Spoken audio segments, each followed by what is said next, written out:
Hello दोस्तों, तो कैसे हैं आप? आपका एक बार फिर से स्वागत है हमारे चैनल मूवी नाइट 2M में। और आज मैं आपके लिए एक और मज़ेदार मूवी लेके आया हूँ। इस मूवी में कुछ लोग कैनिबल फैमिली के इलाके में फंस जाते हैं। इसके बाद वो कैनिबल फैमिली उन लोगों का शिकार करती है। ऐसे ही और मज़ेदार मूवीज को देखते रहने के लिए हमारे चैनल को लाइक सब्सक्राइब करके बेल जरूर ऑन करें। साथ ही पहले से ही हमारे चैनल पे और भी मज़ेदार मूवी अपलोडेड हैं, तो एक बार उन्हें भी जाके जरूर देखें। तो बिना और ज़्यादा आपका टाइम बर्बाद किए मूवी स्टार्ट करते हैं हम लोग। मूवी की शुरुआत में हम 4 कॉलेज स्टूडेंट को देखते हैं जो कि राफ्टिंग कर रहे होते हैं। उसके बाद ट्रे वहाँ से लकड़ियाँ लेने के लिए जंगल में चला जाता है और सोफिया और एलेक्स वहीं पर बैठ के बातें कर रहे होते हैं। लेकिन तभी वहाँ पर ब्रेंड आ जाता है, तो एलेक्स ट्रे को ढूंढने के लिए जंगल में चली जाती है। अब ब्रेंड और सोफी अकेले होने का फायदा उठा के मस्ती करने लगते हैं। लेकिन तभी वहाँ से एक तीर आके सोफी की पीठ से आर पार होके ब्रेंड के हाथ पे लगता है। इसके बाद दूसरा तीर सोफी की आंख में लगता है, जिससे सोफी की आंख बाहर आ जाती है और सोफी वहीं पर मर जाती है। ये देख के ब्रेंड वहाँ से भाग जाता है। लेकिन तभी एलेक्सी वहाँ पर आके ये सब देखती है और वो देखती है कि थ्री फिंगर सोफी की आंख खा रहा है। लेकिन तभी वहाँ पर ट्रे भी आ जाता, तो थ्री फिंगर उसके पीछे लग जाता है। अब थ्री फिंगर उसे पकड़ के बहुत बुरी तरीके से मार देता है। अब इसके बाद ब्रेंड थ्री फिंगर के ट्रैप में फंस जाता है, जिससे कि उसके 3 टुकड़े हो जाते हैं और वो भी वहीं पर मर जाता है। अब सीन यहाँ से शिफ्ट होता है। अब हमें एक जेल दिखाई जाती है जहाँ पर एक माफिया को पकड़ के दूसरी जगह पर शिफ्ट करना था। इसके लिए एक बस होती है जिसमें कुछ और कैदियों को भी साथ में ले जा रहे होते हैं। रास्ते में ये लोग एक पुलिस स्टेशन में रुकते हैं जहाँ पर डिप्यूटी लेन होती है। अब हमें थ्री फिंगर का नेफ्यू दिखाया जाता है जो कि ट्रैप सेट कर रहा होता है, लेकिन वो छोटा होता है, इस वजह से वो खुद ही ट्रैप में फंस जाता है। तो थ्री फिंगर उसे वहाँ से निकाल के अपने साथ ले जाता है। अब ये लोग थोड़ा रेस्ट करके वापस अपना सफर स्टार्ट करते हैं। लेकिन तभी ये लोग देखते हैं इनके पीछे एक ट्रक आता है और वो उनके टायर में एक रेजर फायर फंसा के उनके ट्रक का एक्सीडेंट करा देता है। अब इन लोगों का बहुत ही बुरा एक्सीडेंट हो जाता है। इसके बाद पुलिस वाले सभी कैदियों को बस से बाहर निकालते हैं। अब वो माफिया उन पर अटैक कर देता है, लेकिन एक पुलिस वाला उस पर बंदूक तान देता है। लेकिन तभी उसके गले पर एक चाकू आके लगती है और वो पुलिस वाला वहीं पर मर जाता है। इसके बाद सभी लोग छुप के जंगल की तरफ आने लगते हैं और ये लोग देखते हैं कि सभी कैदी एक ही चेन में जकड़े हुए थे और उसकी चाबी बस में ही थी। तो एक ऑफिसर उस चाबी को लेने के लिए जाता है, तो वहाँ पर उसे एक और पुलिस वाला मिलता है। तो वो उस पुलिस वाले को बाहर निकालता है, लेकिन तभी बस ब्लास्ट हो जाती है। अब इसके बाद ये सभी लोग मिलके आगे बढ़ने लगते हैं। लेकिन तभी झाड़ियों में से एक लड़की निकल के उन पर अटैक कर देती है। अब ये लोग देखते हैं ये लड़की एलिस थी। अब एलिस को पता चलता है ये लोग कैनिबल नहीं है, तो वो उनको सारी बातें बता देती है और उस कैनिबल फैमिली के बारे में भी बता देती है। लेकिन ये लोग उसकी बातों पर यकीन नहीं करते हैं। इसके बाद ये लोग सभी मिलके आगे जाने लगते हैं, तो उन्हें रास्ते में एक बस मिलती है जिसमें बहुत सारे पैसे होते हैं।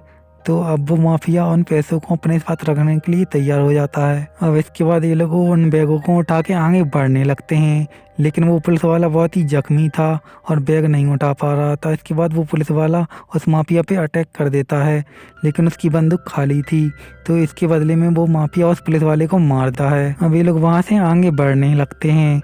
इसके बाद एलिस तभी एक ट्रैप पे फंसने वाली थी, तो वो पुलिस वाला उसे बचा लेता है और तभी वहाँ पर थ्री फिंगर का नेफ्यू उन पर अटैक कर देता है। तो ये लोग उसको वहीं पर गोली मार देते हैं और आगे बढ़ने लगते हैं। अब वहाँ पर थ्री फिंगर आता है और अपने नेफ्यू का कटा हुआ सर देखकर बहुत ही गुस्सा हो जाता है। अब आगे हम देखते हैं कि उन लोगों को एक चीज टंगी हुई मिलती है, तो वो माफिया उसको पकड़ लेता है। तो उसका साथी समझ जाता है कि ये सिर्फ एक ट्रैप है, तो वो उस माफिया को देख के खुद ट्रैप में फंस जाता है और मर जाता है। अब उस बस का कुछ पता नहीं चलता है, तो कुछ पुलिस वाले उस बस को ढूंढने के लिए निकल जाते हैं। इसके बाद हम देखते हैं कि बचे हुए लोग आगे जाकर एक झोपड़ी में रुकते हैं जहाँ पर उन्हें कुछ टूल मिलते हैं, जिसकी मदद से वो लोग अपनी जंजीरों को निकाल देते हैं और आगे बढ़ने लगते हैं। अब इन लोगों को रास्ते में थ्री फिंगर का ट्रक मिलता है। इसके लिए ये लोग एक आदमी को उसको चेक करने के लिए भेजते हैं, लेकिन तभी थ्री फिंगर उसको रेजर वायर में फंसा लेता है और अपने साथ ले जाता है और उसको रोड पर घसीट के बुरी तरीके से मार देता है। अब उन कैदियों में से एक आदमी उस माफिया पर अटैक कर देता है और उन दोनों में झगड़ा होने लगता है। अब इस बात का फायदा उठा के एलिस और नेड वहाँ से भाग जाते हैं। वो माफिया उस आदमी को बहुत ही बुरी तरीके से जख्मी कर देता है और वहीं पर छोड़ देता है। अब ये लोग पैसों को एक जगह पर रख के नेट को ढूंढने लगते हैं और उसे पकड़ लेते हैं। अब वो लोग उसे शूट करने वाले होते हैं, लेकिन तभी वहाँ पर ऑफिसर आ जाता है। लेकिन तभी हम देखते हैं थ्री फिंगर एक पेड़ पे से एक भाला सीधा उसी ऑफिसर के सर पे मारता है, जिससे उसकी वहीं पर मौत हो जाती है। अब वो माफिया उन लोगों को लेकर अपने पैसे लेने के लिए जाता है, लेकिन उस माफिया का साथी उन सारे पैसों को लेकर अपने साथ जाने लगता है। लेकिन तभी थ्री फिंगर उसको मोनोटॉप फेंक कर जला देता है। उसके साथ सारे पैसे भी जल जाते हैं। अब ये लोग वहाँ से भागने लगते हैं, लेकिन तभी थ्री फिंगर का ट्रक उनके सामने आ जाता है। अब वो माफिया एलिस को उस थ्री फिंगर के सामने फेंक देता है और थ्री फिंगर उसे लेके वहाँ से चला जाता है। अब वो तभी माफिया नेट को भी मारने वाला था, लेकिन तभी ब्रेंडन उसे मारकर बेहोश कर देता है और ये दोनों अपने अपने रास्ते चले जाते हैं। अब थ्री फिंगर एलिस को अपने घर पर बांध देता है। इसके बाद माफिया के सामने थ्री फिंगर आ जाता है और इन लोगों की फाइट होने लगती है। माफिया पहले तो थ्री फिंगर को बहुत मारता है, लेकिन इसके बाद थ्री फिंगर ही माफिया पे भारी पड़ता है और उसकी खोपड़ी भी तोड़ देता है। अब नेट थ्री फिंगर के घर पे पहुंच जाता है और एलिस को छुड़ा के वहां से बाहर जाने लगता है, लेकिन थ्री फिंगर वहां आकर उन पर हमला कर देता है। थ्री फिंगर नेट को मारने वाला ही होता है, लेकिन तभी एलिस पीछे से एक लड़की थ्री फिंगर के पीछे से घुसा देती है और थ्री फिंगर को वहीं पर जख्मी छोड़ के ये लोग वहां से जाने लगते हैं। लेकिन थ्री फिंगर अभी भी मरा नहीं था, तो वो उनके ट्रक के पास आकर उस पर चढ़ जाता है और उनके ट्रक का एक्सीडेंट करा देता है और उनके ट्रक में आग भी लग जाती है। लेकिन तभी वहां पर ब्रेंडन आके उन दोनों को ट्रक से बाहर निकाल लेता है। इसके बाद थ्री फिंगर फिर से उन पर अटैक करता है, लेकिन इस बार ये लोग थ्री फिंगर को मारकर उसी ट्रक पर फेंक देते हैं। इसके बाद थोड़ी देर में ही ट्रक ब्लास्ट हो जाता है और थ्री फिंगर भी उसमें जल जाता है। इसके बाद नेड ब्रेंडन को आज़ाद कर देता है और उसे वहां पर जाने देता है।